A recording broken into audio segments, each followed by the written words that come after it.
Welcome to the Broski Doodles podcast, the best podcast in all of the land. Is your boy Kiko Flo, Kiko Cervantes, the king of the accent, your hot Latino boy, and Chef Maurice, directly from San Francisco, the land of the urban dwellers and the versatile boys. What it do? What's going on? You rocking the Oakland A's? Future Las Vegas A's. Are you doing this to sort of bring honor to it because the last game was played recently? Yeah, I won't forget what they brought to the city. I don't know. Does the song of the movie Moneyball come to mind when you look at the images? I think in the field they played that song at the end of the game. Nice. I didn't watch the game. I watched a little bit of the game, but not the whole thing. I was a little bit sad. I've never had this feeling, even though Oakland and San Francisco is not where I'm from, even though I live here. It's weird to have that feeling that something's leaving you, and it's not a girlfriend. For people that don't know about this, I mean, you should know, but the Oakland A's, which are the Oakland Athletics, the team, is leaving Oakland in California.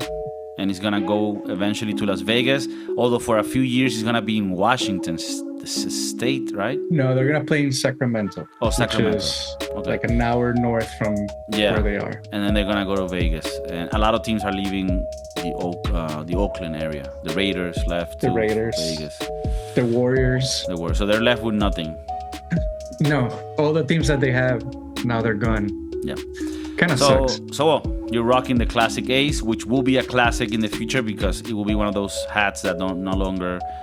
In the hat world, do you think it's cool when you have a hat of a team that no longer exists? I think it's cool. Like, it seems like the Montreal Expos non-existent anymore. They are non-existent. I think I want that hat. The hat is fire, right? Yeah. I wanna buy that hat. That's pretty cool. Like a hat. That's actually cool. That's why I actually got the Florida Marlins 2003 hat that I always wear in the podcast when the Marlins won the World Cup in 2003. Because, although the team still exists, it is a hat that, technically speaking, shouldn't be in circulation anymore because they're called the Miami Marlins now, which I think is a shitty name. I understand Florida Marlins, encompass the whole Florida, and this was in Miami. And we have many teams after that, but for some reason, the Florida Marlins just sounded better. Okay, so you can get a new era Montreal Expos authentic 59 50 hat. All right. So for people looking at YouTube, we're showing the hat. It is a classic logo, and it is a logo that, because I don't remember when was the last time. If you could check when the Expos ended being a team, but that logo stayed old school. So you never saw like a new version of it. There's some basketball teams that also have that.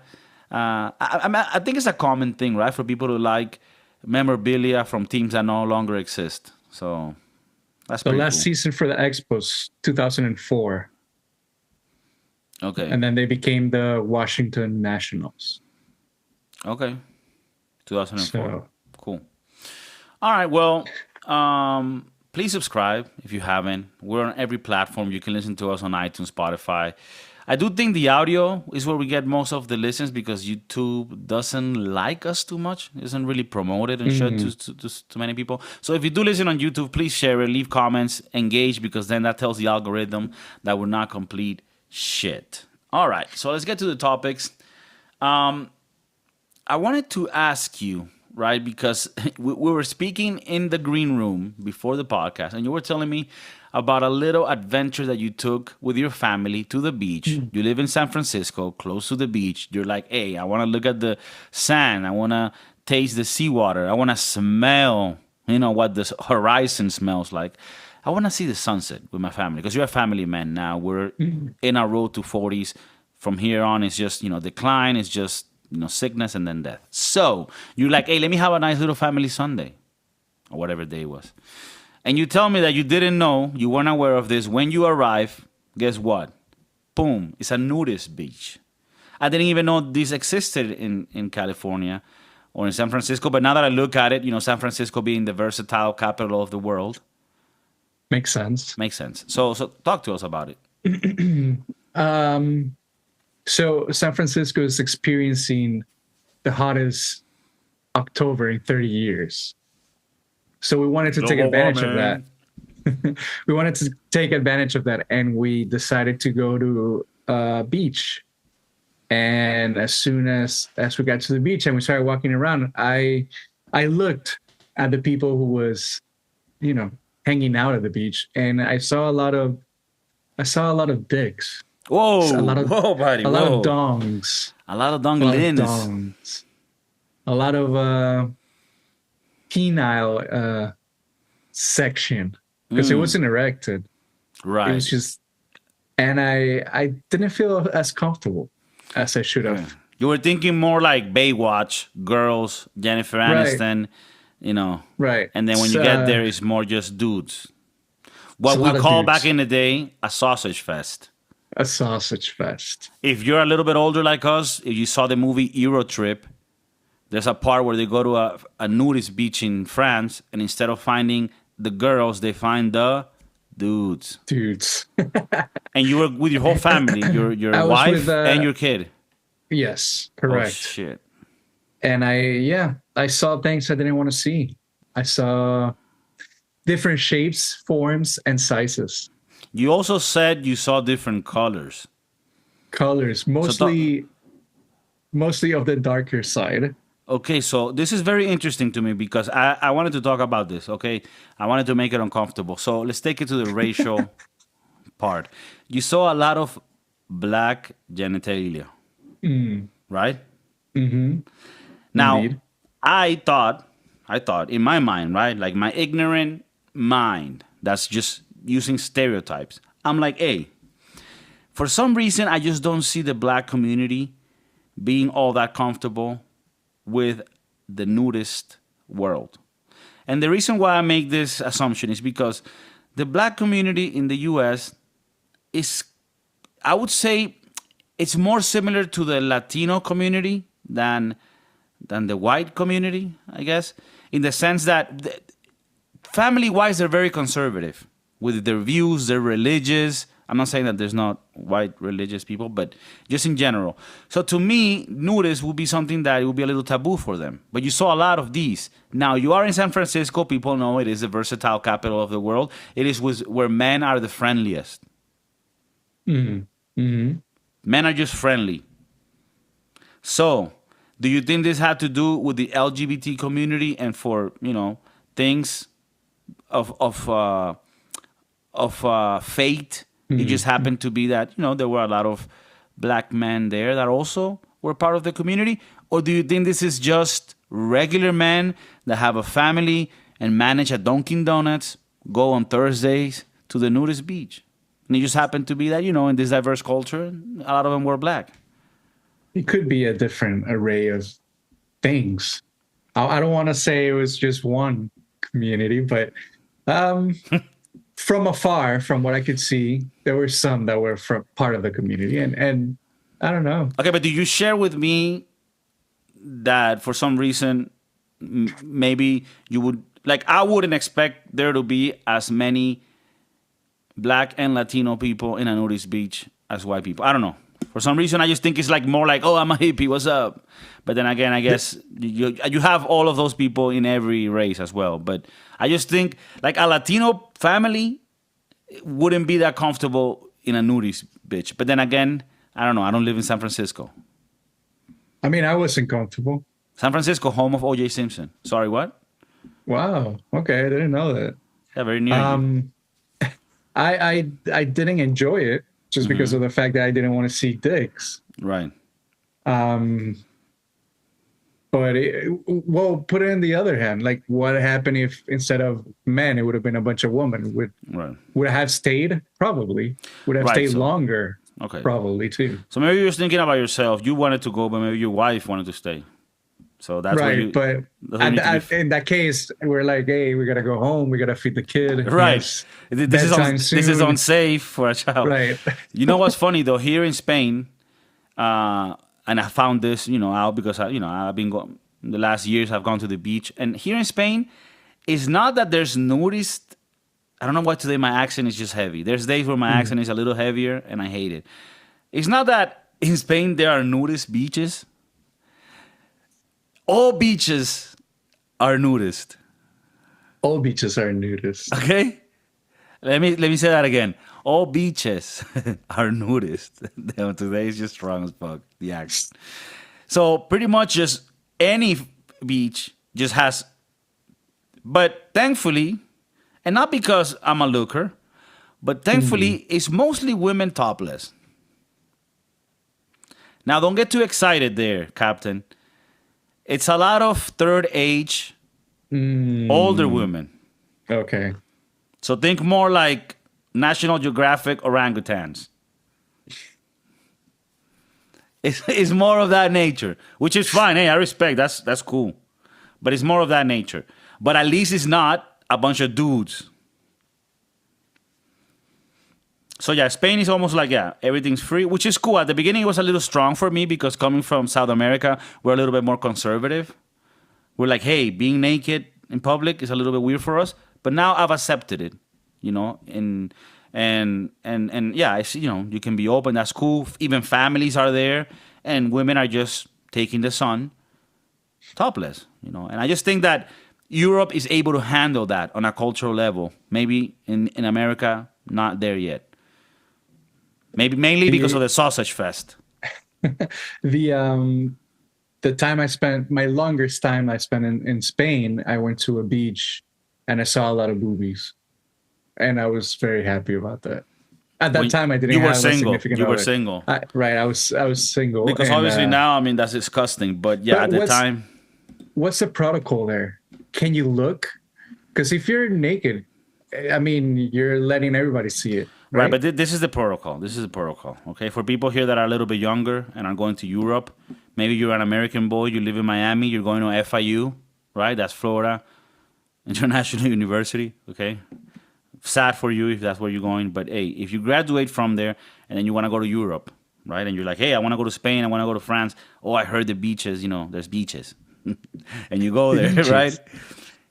Just have some, you know, have some decorum. You know, have a little bit of etiquette. Get you some nice sunglasses, dark ones, and don't be turning your head like a fucking owl. Okay, don't be OVO Drake in this bitch. You're walking, looking straight, and then you have radar eyes, laser eyes with you, and that, you know, you do it in a classy way. You know, they're exposing it for, you know, for the world, but just be, you know, don't be a little what we call an old green pervert. Don't be a Tio Martinez. Don't be an Uncle Martinez.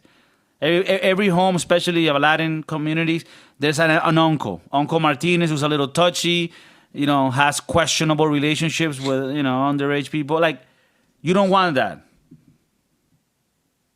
You don't want that, right? You want to be courteous. You want to be gentlemanish. You want to show that you are of the worthy of the European society. So you look at your own discretion without making it obvious. Can you ask questions? To the person? Right. No, you're right to jail. What? The police comes right away. Hi, are those real, ma'am? Yeah, that was. I wasn't expecting that. Did you stay or did you leave shortly after? We stayed, but in a further out position. So we left the beach and then we went up to a little mountain that they have, and where you couldn't see straight, or where you couldn't see everything. Well, you couldn't see the how the sausage is made. If Kiko goes to a nudist bitch. Your accent is heavy today too. That's fucked. We already did the court, or what we do as a looker, but what do you do as a naked person? Okay, as a naked person, first of all, you need to be physically looking decent. Well, like, for example, that doesn't always happen. Yeah, that doesn't always happen, and I don't think that, you know, I mean, again, I respect it, but as a personal thing, even though I'm not the type of person that would want to, you know, engage in nudist behavior in a beach, if I was to, I wouldn't do how I look today. If I'm able to Okay. keep my promises and discipline enough so that in the next few months I lose weight and I'm looking cutesy, I'm looking Calvin Klein's, that's how you should look before you attempt to do that. Mm. You don't want to be the fat dude that's out there naked because now you don't look like a hot nudist. Now you're like a possible pervert. You feel me? Like there is like I mean, you might call it whatever you want, but there is a double standard with men. If you're in a nudist beach and you are ugly and fat, you're not like Alfonso or Mario from Italy. You're the fucking weird guy at the beach.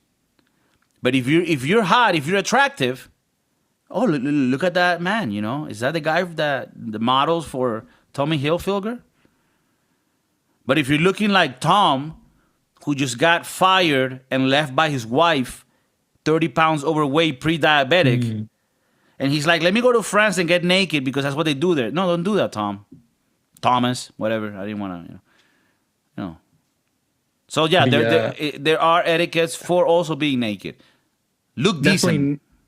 definitely don't get a boner. Yeah. Okay. So yeah, definitely. In that case, you open up a hole in the sand in the ground and you go in there, face down, Relieve some tension and then go back to or run to the water. or run to the water. Now, some people would say, and I'm not trying to give ideas here, but some people would say, obviously not an erection, but touch it a few times so that at least it's in that state where it's like starting to grow, so that it's not hidden inside your balls. But that's more of a technical tip there. I mean, you can take that, write it down or not. You know, that's not necessary. I just throw that as an extra in there. If you are trying to like, take this endeavor, and engage in this type of behavior, make sure that, yeah, you could tap it a little bit just so that at least people know how oh, okay, the thing is alive. You don't want to just go out there like looking like you look like, cold winter night. I think it helps that yesterday was a hot day, so everything comes out. Okay, so everybody was just hanging there like an elephant. Okay, I get you. Well, Or baby elephant, depends on. I'm who you happy like. that you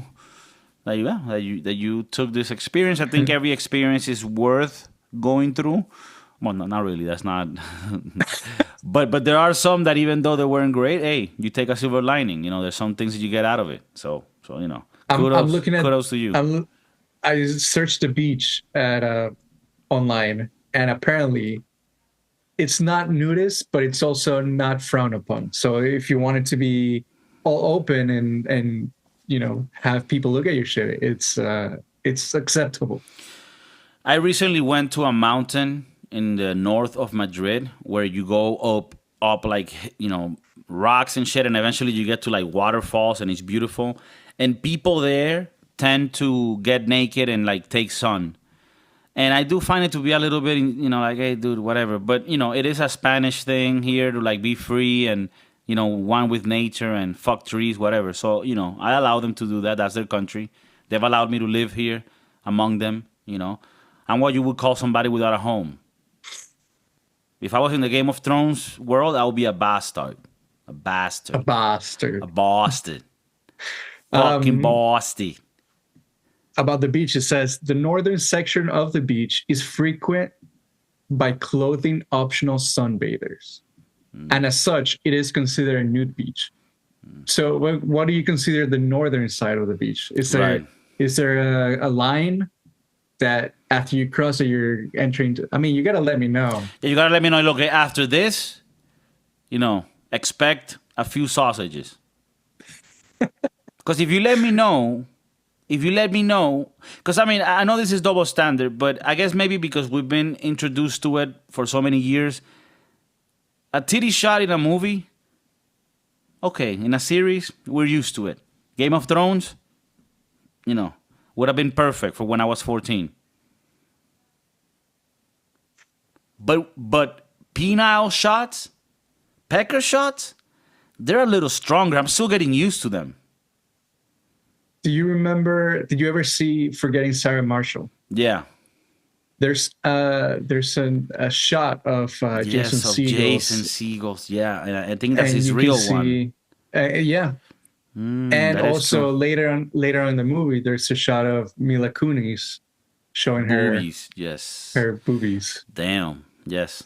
So I That's would actually a good rewind to little tip. A little good little tip. And you're giving a tip for both sides. Whatever you're into, there's there for you. And for the time that movie was coming out, that was pretty edgy. I remember, yeah, now I just remember that was probably my first penile shot in a movie like mainstream. By the way, great movie. I'm gonna watch that movie soon again. Great movie. one of my favorites. Take Him to the Greek, which is kind of like a second version with Russell Brand. Very good movie. P. Diddy is in it. It hasn't aged well. Dude, more things are coming out about. Yo, the P. Diddy shit is great. I haven't spoken about it because it's just like every day is like a new thing. Netflix. Yeah, we need to wait a little bit longer. But yeah, you were talking about something just now.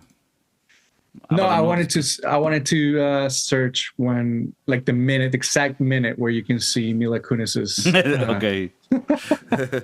So you can just go into like. I think there's like a movie. I think there's like a website. They talked about it in the movie Knocked Up. Yeah, with the Seth Rogen before Seth Rogen became a fucking retard. He was pretty cool, and in that movie they talk about like they were making a website where they would tell you exactly in which second of each movie different artists show their genitals, and it was called like Flesh of the Stars, something like that. Oh yeah, I remember that. So search for that to see if that's a thing, and leave it in your history search for your wife to see. So look, I was thinking, we always have a little section sometimes where we talk a little bit of baseball. I'm not a sports guy these days. I don't really care about sports. But one sport that I still follow a little bit is baseball, just because I love the lore behind it. I love the stories that come with it. And recently something crazy happened, right? There was a record that was set by our beloved Shohei Ohtani. Could you say he's sort of like our god in our show, maybe? I mean, he's a little bit of our... I mean, I don't like religions and shit, but he's a little bit of our mentor, model to follow. Eventually, if we do work hard and do the best we can, we might have the eyes that he has so that we can see the vision that he sees. But anyway, Shohei Ohtani did something amazing. He set a record, which is called the 50-50 record. I want you to tell us more details on it because I know you're a little bit more versed in the world. But pretty much what it is that in one season, you accomplish 50 home runs and 50 stolen bases. I think the record before that was 40-40. Or not the record, but sort of the benchmark that was surpassed. And I think one of our Venezuelan baseball players, Acuna Jr., actually did, accomplish one of those records, the 40-40, I believe, or the 30-30. But Shohei Ohtani... I think Acuna did like 40 home runs and like 70 stolen bases. Oh, shit. Okay. That's pretty crazy, too. But yeah, Shohei Ohtani did this. And on the 50th home run that he hit, it was in Miami because he was playing Dodgers against the Miami Marlins. And the home run, went to the back where there were some seats. And there's like a little bit of controversy going on now because a guy ended up with the ball, but there was a little bit of a scuffle because obviously everybody jumps to get the ball, especially because this ball is super important. The ball is now going for like $1.5 million. And if you look at the video, there's one man that grabs it, and then there's another kid that's like 18 years old that's close to it and also dives for it. But on the video, if you could find the video while we're speaking, people can see it. Although usually there's like a not a copyright strike, but like they sort of related to the other video on YouTube. So I don't know if that could mess us up. But yeah, anyways, we can show it, and it's not really clear. Picture. We can show a picture. It's not really clear in the video because it's under a table. The scuffle happens, but the kid is suing. The kid is doing a lawsuit over the Shohei Ohtani's 50-50 home run ball because I guess he feels cheated. That the other guy got it. I don't know. I mean, I heard a reaction from Adam Carolla, which is a podcaster. This morning, a fan calling foul. Oh yeah, put that. Could you put that? Just sound it out. I was hearing it. I think we were hearing it. Yeah, give me 1 second. Because, technology and myself don't work well together. That's fine. All So right. yeah, it was pretty crazy because yeah. So let's see here. Can you make it big? No, but That's put what she this. said. Oh, this is the video. Okay.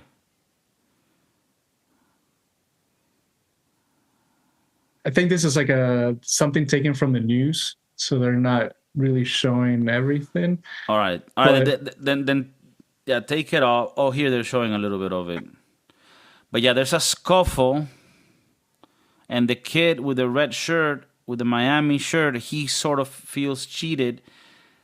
And I don't know if the kid had it and then this guy jumped on top of him, or if the guy had it and the kid just tried to take it from him. But anyways, what do you think? I mean, for people that want to see the whole video high resolution, you can just search Shohei Ohtani 50-50 home run. What do you think of this? I mean, is the kid just salty and trying to see if he can get something? he's being a little bitch. Oh shit! Yeah. Do you think at that stage he should have just clocked the guy in the face if he really wanted the ball? Well, there's a big thing about baseballs when they mean a lot, like this one. People are just like buying tickets to the outfield for like home runs and stuff. So a lot of people were sitting there around that area where he Also, could like hit the ball. purposely, they were there. Yeah, Like a lot yeah. of people sitting there, they're doing that because of that reason. It's not like just your casual baseball player. No, Yeah, baseball there's fan. a lot of people who buy the tickets just to get that opportunity of right? maybe Because it's actually catching the they ball. know that ball is gonna be worth millions, right? Of course, of course. So you think it's like because of that scenario going on, everybody's there is fair game because everybody's just competing for it. I think it has to be fair game, and then this kid can't cry about it. But like Apparently it's- even if they take it from you, type shit. Well, I mean, I think there's some sort of rule, like unwritten rule, where if it falls on the floor, it's game for everyone. And then this is kind of what happened, right? It kind of hit the table or hit the Yeah. floor, and then everybody was like scuffling around it. So There wasn't yeah, even people, I think, sitting where the ball sort where of. the ball hit. Yeah. No, I think this guy just jumped on it, and the other guy had one hand on it. The kid had a hand on it, but he kind of gave it up. If you look at the video, Yeah. he takes his hand off the ball, and then And if he you look at tries the to reaction grab it. video, he tries to like high five the guy, but kind of like searching for the ball. Right. And the guy, for a minute, he's gonna sort of touch him with the ball, and then he puts the ball in his other hand, and then he gives him the high five. So it's I don't know, it's crazy.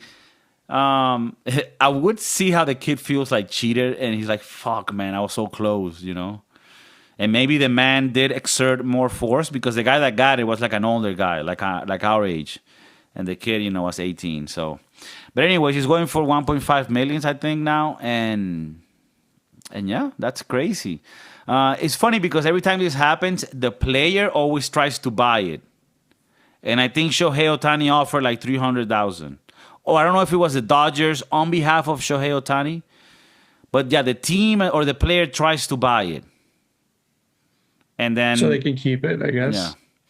And then right if now, they don't- as I looked, 1.2 mil. 1.2 mil. Okay, so if anybody that listens to the podcast is like, hey, a good investment opportunity, and you got 1.2 just sitting in the bank. Just laying around.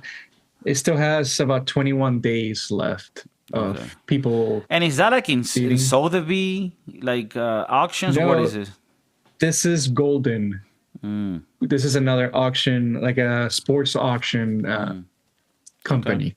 I want to find. I think we've already looked, but the most expensive baseball ever sold might be. I don't know. Might be someone. Probably one from like back in the day, Babe Ruth or one of those things, just because it's old as fuck. Let's, So the guy that got the ball, I do know that the stadium makes it official some way, like they sort of stamp and give him some paperwork to confirm that ball is real, which is very important because that allows you to do the sale and get the money for it. I remember another case of this. I don't remember exactly what happened, but the team really wanted the ball. and they try to offer the guy like, hey, we'll give you a few season tickets or some shit. And the guy was like, no, fuck that. Like, I want it. And they were being like shitty to him, like not wanting to like officialize the ball in the field. So that has happened as well, where like the team wants the ball. I don't know if there's an unwritten rule that if it's a very important ball, like you should give it to the player, but I think that has gone off the window now. People are like, fuck that. Like, I keep that shit and I sell it. They know the value after. Yeah, they know the value that comes. So according to this, the most expensive baseball ever sold was Mark McGwire's 70 home run in 1998. That went for $3 million. And that's crazy because $3 million back then was like $10 million now. So it's actually a lot of money. Okay, that's crazy. Do you think baseballs, like the ball, would be less valuable than perhaps the jersey that the player wore? Or more valuable? No, I think the ball is probably more valuable. But I know that they're gonna Shohei Ohtani probably already like, because this is the thing. Players now also know that their memorabilia is worth money, right? So, for example, I'm pretty sure Shohei Ohtani has it all set up so that the uniform he wore that day, the bat he used, the glove he used, the hat he used, everything is gonna be like auction at one point. Well, the shoes and I think something else is going to the Hall of Fame. So it's going to like be shown at the Hall of Fame so people can go and see it. I think it was his shoes, and the bat maybe. And they already said that part of the jersey that he wore has already been put into baseball cards commemorating the 50-50. Okay, because I saw one thing recently on Netflix. It's like there's this show about memorabilia and people selling memorabilia for millions. It's pretty cool, but it's very produced. So I find it a little annoying. So I just speed through it so I can get to the actual part where they show the thing and how much it costs. And I saw one episode where they were like selling memorabilia of Messi. Okay. You know, Messi, the Argentinian player that has played for Barcelona for many years, now plays for the Miami. What are they called? Miami Strikers? What are they called? Inter Miami. The Inter Miami, yeah. The Fusion. And you could see clearly, like, there's this guy that has a close relationship with Messi directly, and Messi gives him the things, and then this guy sells it, and obviously, you know, a large amount of that money goes to Messi. So not only do they, it's not like in the past where like if you sold a shirt that had somebody's autograph, it's because, you know, you got it yourself and were able to get the autograph. Now it's like the players themselves, so, you know, sell the memorabilia. I mean, this is not unknown, right? Like Pete Rose did that. By the way, rest in peace, Pete Rose, Charlie Hustle, 82 years old. We talked about his documentary recently, and unfortunately, he was not inducted in the Hall of Fame before his death. Hopefully, he is at least after. Yeah, but yeah, Pete Rose, until recently, was living, a lot of it is like doing memorabilia, signing baseballs and selling them. So you cut the middleman, and now you're the one that's doing the actual selling of the shirts and the baseballs. Well, it's known that players that kind of go bankrupt or low in cash, they start selling their stuff. So, like O.J. Simpson, before he died, he used to do a lot of the signings and the sell of like his old jerseys and stuff because it was known that he was low on cash. So he, you know, like Pete Rose would go into like all these events in Vegas. He couldn't wear anything Major League Baseball because he's banned from it. So he would always wear like a knockoff Cincinnati Reds hat and then sign a bunch of stuff. And then they would pay him, I don't know, let's say a number, $20,000 to like sit there for a couple hours signing stuff for the fans. Which I feel like after signing, let's say, a bunch of hats and a bunch of balls, they had to lose value because there's so many in the market, right? So what's the point of having like a Pete Rose signed hat if there's also, 20,000 of those already out? Right. So you're not going to be a millionaire from it. Yeah. Unlike this ball that the Shohei hit, the guy, it's like a unique one of a one Yeah. kind, and then that does add the value to it and have the Do people. you think that for you, I mean, you collect hats, which is, it's a lot different, but do you think if you had the money, this is something that would bring you joy, owning like a piece of clothing for $3 million? I mean, I can't wear it, right? It's going to be tight on me. So what am I going to do? Just put it in the wall, like hanging in the wall? I mean, I think it's kind of like a waste of money. So Unless you if you know would that have the value is gotten going to if go you up. would have gotten this ball, Oh, I probably would have sold it. you would have sold it. Do you Yeah. think another move? I mean, I understand, if you get 2 million for it, now your life changes. But do you think you could actually keep it for a few years and make it a bigger investment? Do you think it's good? Because I mean, what do you think could happen? Like, it's probably gonna go up in price, right? Well, let's say in, I don't know, 20 years, that ball has to go up. So, I mean, there's a lot of people who sit on this memorabilia for years because they know that the value is going to go up. I mean, I understand selling it now, but yeah, obviously, I think whoever buys it probably will buy it as an investment. Did I know you told me that you saw or you wanted to watch the Netflix episode on the Steve Bartman incident with Chicago Cubs against the Marlins in 2003? Yeah, it's not. Apparently, It's not on Netflix. sorry, on ESPN. Yeah. Anyways, the ball that was caught by the guy, by Steve Bartman, somebody bought it, and I don't remember how much they paid. Let's say $200,000, but they just bought it to destroy it because that's what brought the bad karma on the Cubs around that era in the early 2000s. They had been years without winning a World Series, so they thought that was the time. Steve Bartman happened, and then they bought it, and then they went to a bar and kind of destroyed the ball. Oh, that's actually interesting.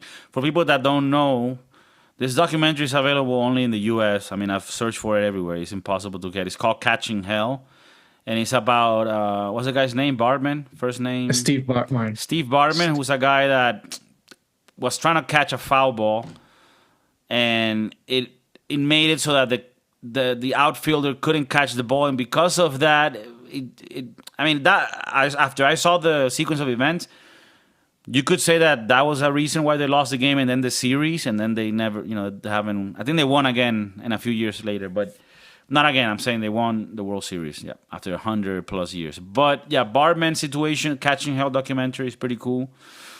But yeah, I mean, if you look at the tapes and the game after that, they fucked up and gave 8 runs. It had nothing to do with the guy. So, and it was fair game. Like it was literally falling in his hands. Like he didn't have to move too much to try to catch it. So apparently, as soon as Shohei went around the bases and then came back to the dugout, they made him take his shoes off so they could be authenticated and then added into the Hall of Fame, which I think is a pretty cool thing. And then the shoe is a New Balance cleat with his dog on it.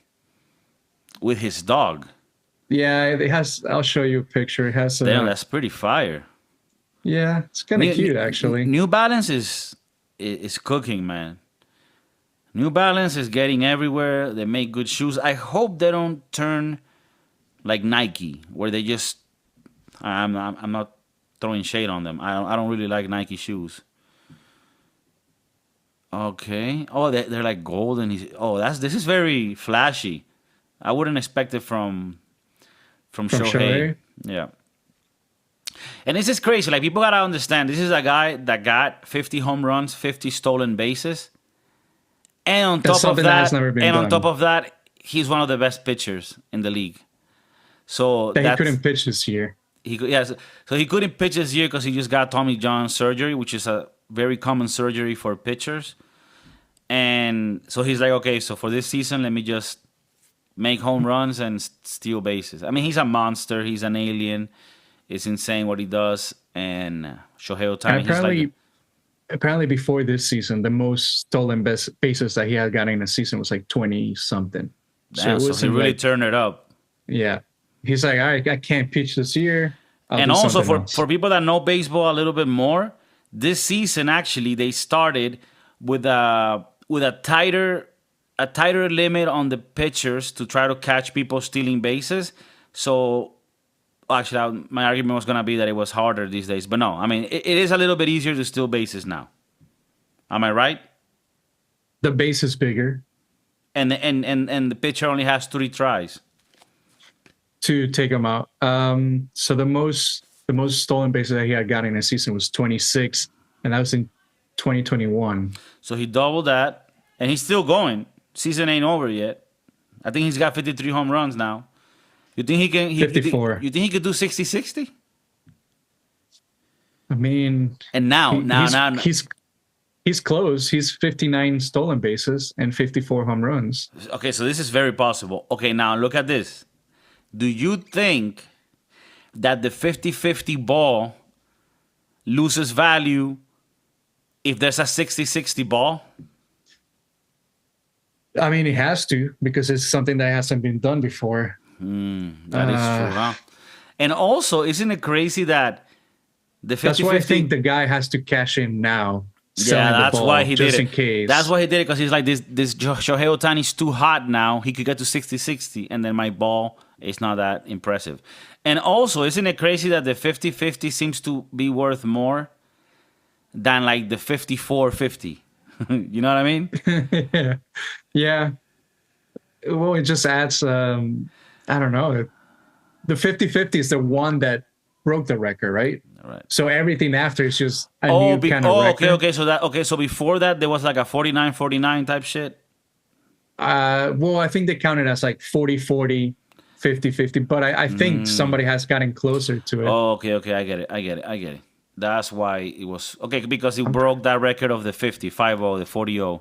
But anyways, yeah, I think the last one he does, the last home run, is gonna be worth a lot too, even if it's like 59 and then whatever.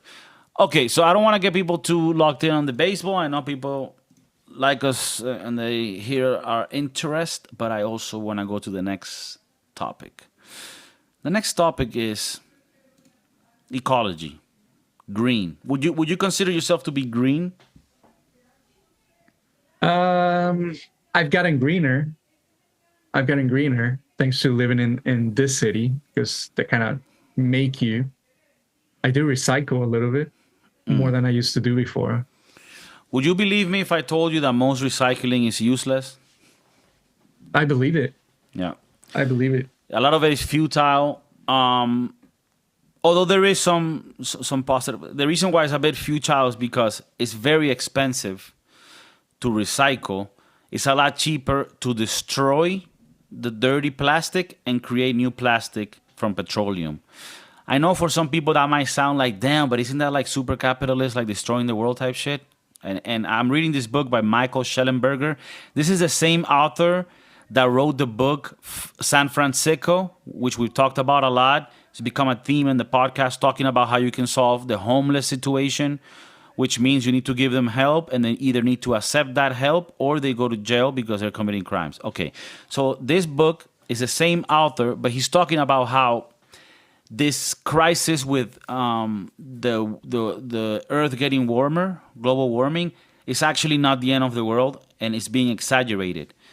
And the thing is that to become greener, so to speak, right, things are more expensive, right? Like when you need to be green, everything's going to be more expensive because now you have limitations. And one of the biggest limitations in the world for underdeveloped countries and developing countries is scarcity of things for them. Like there's not enough food, there's not enough running water, there's not enough infrastructure.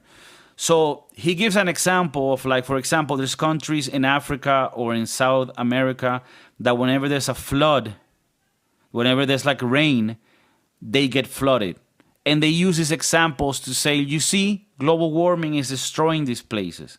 But the thing is, what's really destroying these places is the fact that they're not prosperous enough. They're poor and they don't have the money to construct the infrastructure to be able to handle water precipitation, right? Like when a country is prosperous and it has money, then it's able to take care of the ecological things in a better way. So, for example, when the world was able to rise everyone out of poverty in the US, for example, people become cleaner because now you're not dying of hunger and you can now worry about things that are less crucial to your life, like shelter and food.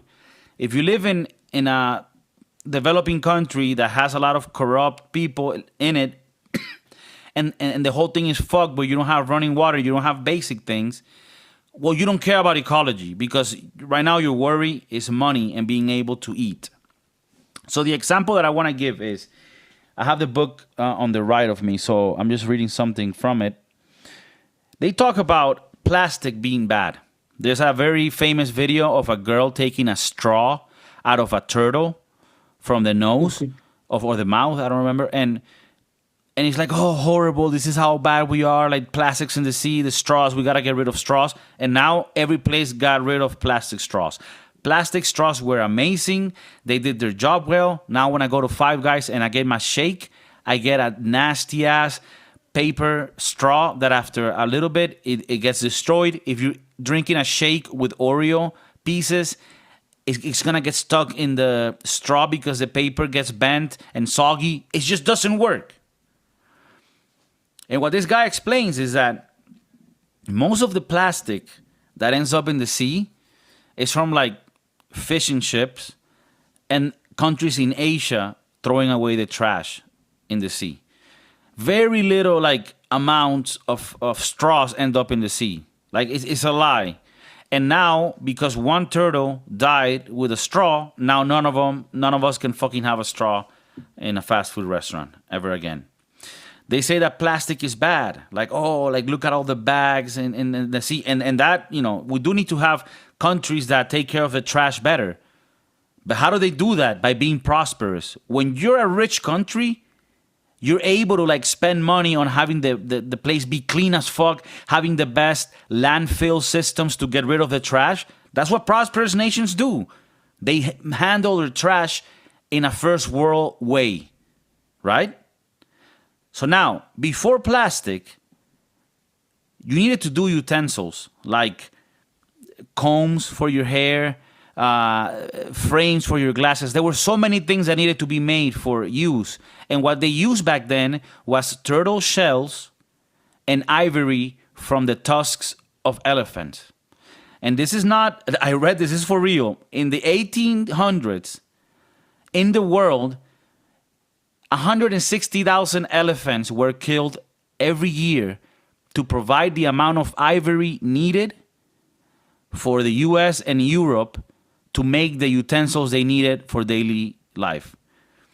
And then some other 100,000 of turtles were killed for their turtle shell, because the turtle shell is almost like a plastic that you can burn and bend and make things out of it. The same with ivory. That's why pool balls, billiard balls, and bowling pins and piano keys were made of ivory back then.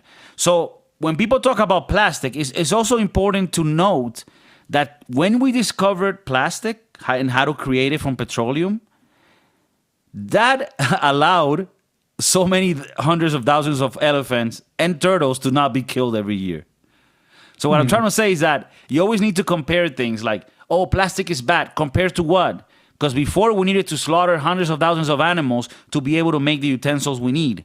So plastic, as much as some people might think is like a bad thing, it's actually a very cost-efficient way of creating containers and bags for the world. And that makes the world richer. And when countries become richer, they take care of their trash better. So what we need to worry about, I think, and this book is sort of getting to that. I just started reading it, but a lot of the premise is that we need to make the world more prosperous, have more money. And after that, they'll be able to take care of their trash and the ecology a lot better. So, yeah. I don't know what you think about this. I know it's a little ranty. But yeah, this whole thing about like no straws is always getting to my head. And when I'm reading this book, it sort of explains that, yeah, people are over-exaggerating not only the climate change problem, but the plastic is bad problem. Hmm. I don't know. I'm very iffy on this theme because it seems that everything, at least everything that I'm looking at right now, I would say that 75% is made out of plastic or has some sort of plastic in it. So it's not like it's gonna disappear, in a night or in a day. So it's just bound to keep happening, and I don't know. It's sad to see it on turtles. On turtles, you like that accent? It's sad. It's sad to see the turtles die because of it. Of course, not only turtles, but animals in general. But at the same time, it's just something that we're gonna have to live with for But for a isn't it while. ironic? And again, this doesn't mean that there is Isn't it ironic? mismanagement of trash. There's also like a lot of trash that gets sent from first world countries to developing countries in Asia. And because they don't have the means of managing it all, they throw some of that shit in the sea. And that's fucked. And there's also a conversation to be had about how do we deal with other countries and help them also get systems in place to manage trash and such. But isn't it ironic that plastics are like this thing that is related and linked to, oh, turtles are dying because of the straws and the plastics? But before plastic was created, hundreds of thousands of turtles were killed every year so they could use their shells to create things that now are created from plastic.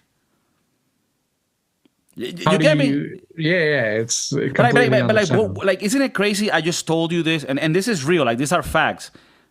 I'm not just making this shit up. Like, I'm telling you this now. And before I told you this, the premise that plastic is bad and is killing turtles, which it has done, you would think like, yeah, plastic is horrible for turtles. And now I just tell you this, and by simply knowing this knowledge, you're like, oh, even though plastic has killed some turtles, and we do need to fix the plastic in the sea, plastic has provided a lot of ecological help to turtles themselves because of the invention of plastic. So I don't know. I just find it funny when you see those ironies. Because people are very short-handed when they think. They're like just one layer. They don't go deeper. You gotta peel the onion, even if it makes you cry. That's a good Do one. you? Is it like yesterday? I went to a restaurant and I was served my drink with like a plant-based straw.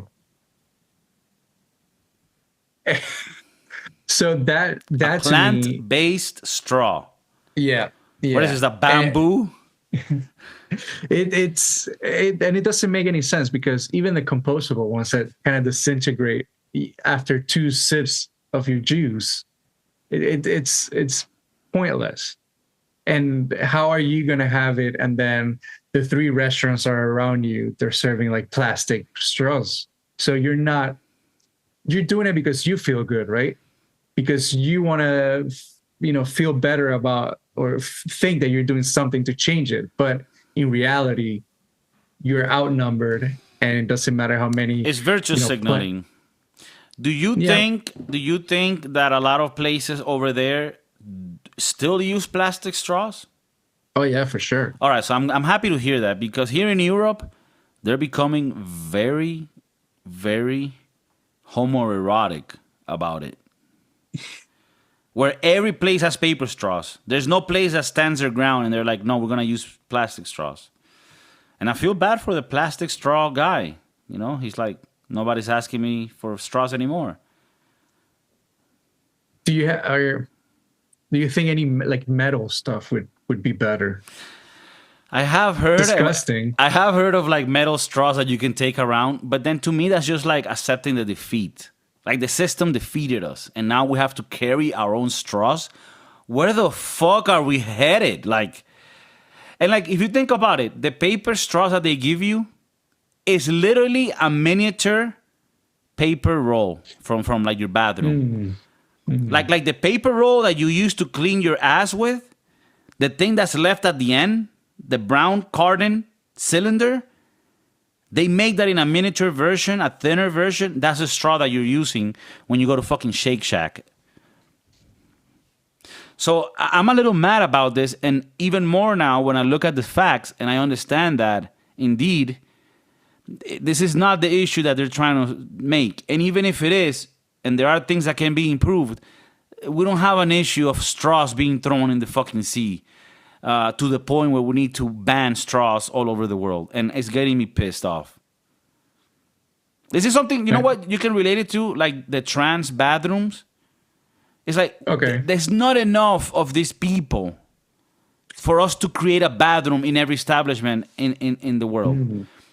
So pretty much it's the same concept. There's all these issues that are non-issues. They're very small percentages of what's happened. And then they explode them in the media, in the major, to then cause changes that at the end are fucked. Like, okay, now we need to have a third bathroom. Now we gotta ban straws.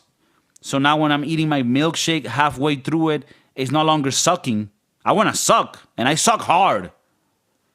But nothing's coming through. When I get my shake at Five Guys, you can get any topping. So I get like Kit Kat, Oreo. So there's a lot of chunks. I like my milkshakes chunky. And for that, I need a big, thick, plastic 1990 straw. One that never disintegrates, that stays in the sea and chokes a fucking seagull. I don't give a fuck. When I'm drinking my milkshake, I don't want my Oreo bit getting stuck in the paper straw. And then you know what you do sometimes? You bite the straw. For some reason, I don't know why.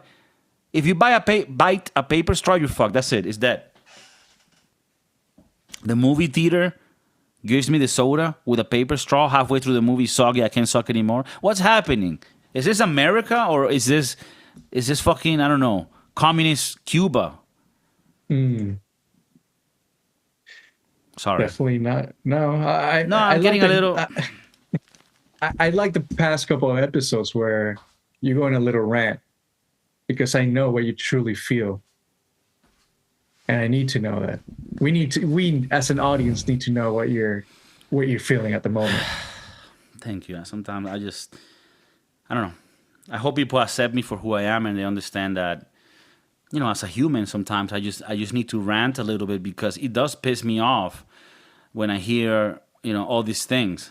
You know, like when I go to the supermarket, now I gotta buy the bags. That's a thing here, that you have to buy the bags. And I pay it. I pay it because I'm like, hey, it is true. I have some like thicker bags made of like IKEA material type shit. Where like, okay, if I remember, I'll take it. But otherwise, it's like I might be on the streets and I'm like, oh, I just remember I need something from the supermarket. Like, don't make me feel like, oh, do you want a bag? Yeah, of course I want a bag. Back 15 years ago, you wouldn't have asked me. You would have just put the things in the bag and given it to me. What, am I supposed to bring a bag in my wallet everywhere I go? Where the fuck are we? Like, are we in the 1950s where, like, not even. The 1950s, they will give you a bag. That was a big thing when we moved to California. The first time we went to the supermarket, we didn't bring any bags. And then the guy's like, oh, 50 cents per each bag. And it was like, what? So after that, we understood that we needed to bring our own bag. Sometimes we still don't bring them because we forget or we're doing something else, like you said. But I'll be honest with you. I don't understand what's the problem with giving me the bag. As a member of the Latino community, and I don't like to categorize myself because it's petty, it's bad. But I do know that in the Latino community, we are fond of bags. We have like a section in the house where we keep the bags. And we make use of those bags. There's always a situation that comes along. Oh shit, we need a bag. Boom. So me, when I go to the supermarket, I pay for the bags. They're like 15 cents. And even though I am a little saver, I like to save. I'm like, no, I will pay for this because I want to make a footprint in the ecological world and make sure that we're stomping one more turtle because of this bag. And then I take those bags home and I use them for the trash can that's in my room. In the studio that you see here, I use that bag for that trash can because it's perfect. It fits. It's nice. There's no better bag that fits my trash can. So I put that one and I use them. Somebody comes to my house, we'll do a little party. There's some hot dogs left and a little bit of beer so you can take on the way. I need a bag. Hey, bro, I have a dead chicken that I just killed and I want to give you half of it. Maybe you're in a Haitian community. I need a bag. So it's not like people are grabbing those bags, going to the beach and throwing them in the fucking beach. No, you use those bags. Anyways, Yeah. Does it make you feel better that you're not the one throwing that into the ocean? There's like a third party that's doing that for you. You mean because of the trash that's sent to the Asian countries and then throw it away? Or what Well, do you mean? yeah, like you're not purposely throwing this into the ocean or into Yeah, so I whatever. shouldn't be blamed for it. Fuck that. I'm not like I've thrown it in the trash in Spain and then they burn that shit. So how the fuck is it making it to the sea? Like that's the part that I don't understand. You know what other thing they did here in Europe? I don't know if in the US have done it yet. And I don't have like a thing to show you here, but what happens is actually I do have a thing to show you real quick. So you're gonna be your plastic dildo. Okay, so look, this is an example. Here in Europe, if you grab a bottle, right, and you open it, this is a new bottle of water. This is carbonated water. And you open this thing up. The cap now stays on. Right? So if you can see here. Do you see it? I see it. So what happens is no matter, so like, I mean, this is something I will pour in a glass, but if I wanted to drink it, it's like I have this thing fucking annoying me when I'm drinking it, because this is on every plastic container, this new method is being used, where for people that are listening, through audio, the cap that you take off a Coca-Cola bottle, instead of the cap being released and separated from the bottle, even when open, it's like stuck to the bottle. Is this something that you've seen in the US? I have never seen this. Okay, so they're already doing it in Europe. In Europe, we're a little more ahead on the green. And I don't mean the medical marijuana. I've never Isn't seen this like So- retarded? Isn't this retarded? and then the cap stays there, so everything goes into the recycling bin together. Yeah, exactly. So Because you're I not throwing guess it in because they found one turtle that got fucking choked with one of these caps. I don't know what to tell you, man. Like, I'm sorry. Like, what I'm gonna say now is gonna sound a little harsh. Like, I've given you sort of the details, the facts, the diplomatic answer. But now let me get a little more ranty here, a little more toxic, a little more spicy. Humans are the dominant race. We're the dominant apex predator in this world that we call Earth. We created this resources, these plastics, these materials that allow us to have a more comfortable life and truly be able to help the world and everything. So, yeah, like stop trying to fucking make our life harder. You know what's hard? Being broke and poor. Another example that I can give you of this is that in Brazil, right when the pandemic was happening, there were these fires in Australia and also in Brazil, in the rainforest, they said. And a bunch of fires burned a bunch of the rainforest, or not even. It wasn't even the rainforest. It was another jungle in the southern of Brazil, where it's not even like biodiverse. Like it's not even that relevant for the green movement. But what I'm trying to say is that the reason why these fires sometimes happen is because farmers burn the land because the ashes work as fertilizers and they're able to farm. And the world was calling that like, oh, you guys are destroying the forest for your own benefit. And the reality is that these are a lot of poor people that farm, and this is the way that they eat, that they're able to eat, by farming. And when you look at the data, there's always been burnings of forest to crop, even like before our time, like 1700s. There's an example they talked about of a tribe that when they first arrived in New Zealand, the Maoris, the ones that do the haka dance, they did a lot of burning. They took out like the ostrich, which was like it's called a little bit different, but it's pretty much an ostrich, a flightless bird. And they would burn the forest so that those animals would go to the coast and then they can catch them easily. So what I'm trying to say is that civilization has always used fire to like change the geography, the geography that they live in. And they try to look at through the lens of it being always negative and being a bad thing. And then I look at the actual farmers that are there and their lives and what is lost when these dumb policies are placed, like Greta Thunberg wanting to, end CO emissions, and they're not even sure what CO emissions really do to the earth. Like, it's not really clear if it really is going to hurt us that much if a few degrees go higher on earth. Anyways, that's ranty. Sorry. I like the ranty, Kiko. It shows that you're alive. Thank you. It shows that you care. Thank you. I just feel I haven't let you talk in this episode that much. So. No, I like to hear it. We all shine in our different ways. But I feel like some of the things that you've said, I'm on board with you. Most of the things that you said. But it's, I think it's different now because of the virality of how videos and photos can go. So people are emphasizing more on that. This is not new practice. This is not a practice that has started, the past 20 years.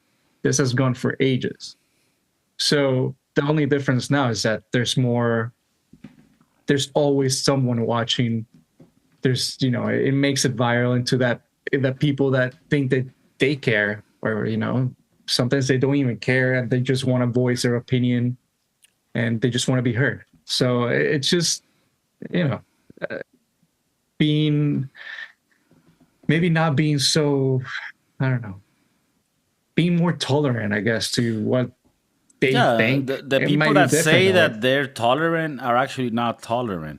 It reminds me of like the alarmists and these protesters that are assholes and go to like, I don't know, a painting of a Mona Lisa or, a place that's sacred or whatever the fuck, and then they throw some shit to try to destroy it in the name of, I don't know, like oil is destroying the world. Like all this bullshit. And it's like, man, look, you got to look within, bro. You got to look within. You got to learn a little more. You got to read. You got to look at the data and not follow, your emotions, or just follow any fucking random person in online, talking about how this is hurting that or this is hurting the other.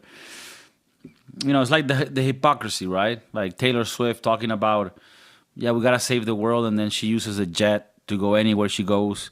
So it's just like, hey, I don't think that it's wrong for you to use your jet. If you have money, fly your A4, like, Learjet, whatever, like, but then don't be a hypocrite and come out and be like, oh, let's save the world and this and that, like Leo DiCaprio, which is, we love him, but although who knows, he might be involved in some Diddy shit, so we gotta see. There's a bunch of people right now that are fucking quenching their assholes like, damn. But yeah. You think Diddy cares about climate change? After the 1,000 bottles of baby oil that he got from, he says it was from Costco, and Costco says they didn't sell that shit. Yeah, he laid it down. You think in those freak off parties at Diddy, things got warmer? Do you think there was a global warming that day on that room? Did you see that picture of Diddy's basketball court with the beds? With beds. That's crazy, right? Yeah, that's insane. And they found a bunch of underground tunnels that connected into his neighbors, who are like rich actors and music producers or whatever. So they could, and that underground tunnel already had like beds and rooms. I had not heard this. This is crazy. It's expected, right? These are the type of shit that we expect to hear. Like, they have a sex dungeon in the basement with a bunch of like leather and stripes and shit, so you can, different. We talked about the 1,000 bottles of lube.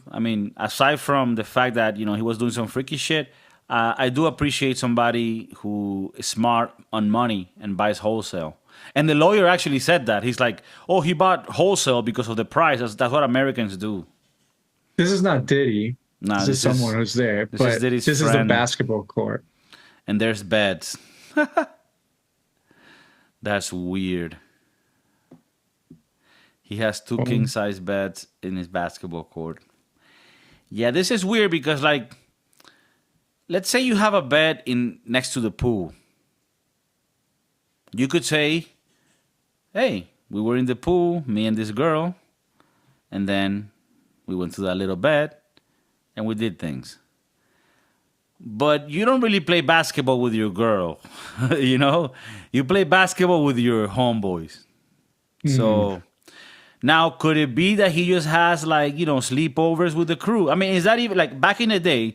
I used to have sleepover with my friends and we play like Halo on Xbox. Okay. I mean, we wouldn't jerk each other off after, but do you think that could be how Diddy did it? Like, hey, we got these beds, we play basketball and then we take a nap and we order pizza. And then, the little jalapeno that comes in the Papa John's pizza, I stick it up somebody's anal cavity. I don't know. I mean, at the end of the day, we don't like to judge people because we ourselves, we're sinners. We have our own secrets.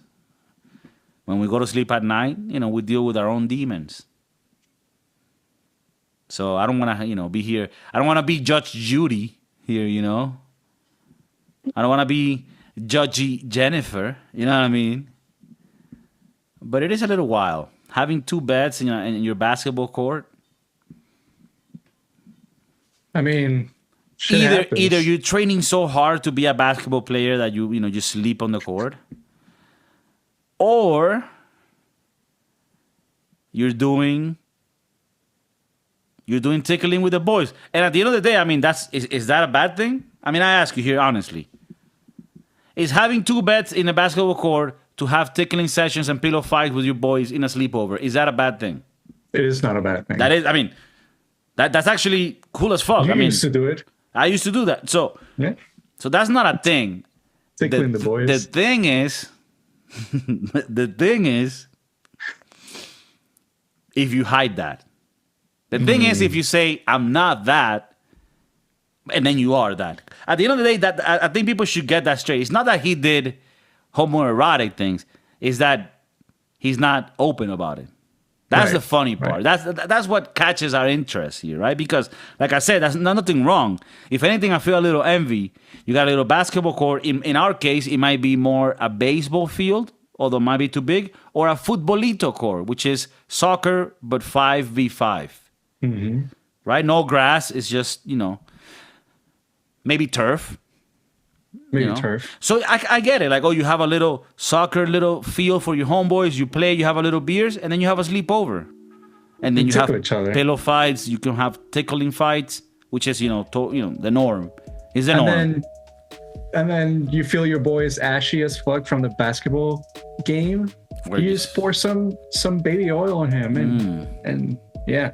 When you said ashy, I mean, are you referring to like a specific ethnic race that's more ashy than others? No, definitely not. But that's actually a good thing. If anything, P. Diddy could come out and say, look, I was helping the boys out. I'm just an ashy motherfucker, Ashy Larry. I think that's a Chappelle character. Do you think he's going to spend some time with R. Kelly now? Well, apparently they're in the same jail, right? No, actually, I don't know about that. I don't know about that. But he is in the same jail. And I think this is true. He's in the same cell. He's in the same cell as Sam Bankman-Friedman. I read a book. I've actually read a few books that talk about him. The guy that conned everyone for like $2 billion. He had FTX. They even put FTX in the Miami arena where the Miami Heat play, which is insane. I don't think it's called that anymore. But yeah, he's in the same cell with Diddy. That's crazy. What did they talk about? Apparently Diddy's not eating. He doesn't like the jail food and he wants like his own chef. Isn't that crazy? Well, isn't that what the Melendez brothers said at the beginning of their sentence? They're like, we need this better food, better... I need you to send me a TV, or I don't know. Anyways, it also says that Diddy was scared that somebody was going to poison him. Yeah. So maybe that's why. That is a legitimate fear because there's probably a lot of people that don't want him to testify, and he's definitely going to sing if he wants to get his sentence reduced. So if he ever sang, this is the time too. All right, well, Chef Maurice rocking the Oakland A's. Farewell to that team. Hopefully they reinvent themselves and rise from the ashes like Phoenix. I love you, San Francisco. Keep it gangster, keep it cool, keep it lovely, and keep it wild, boy. Keep that shit wild.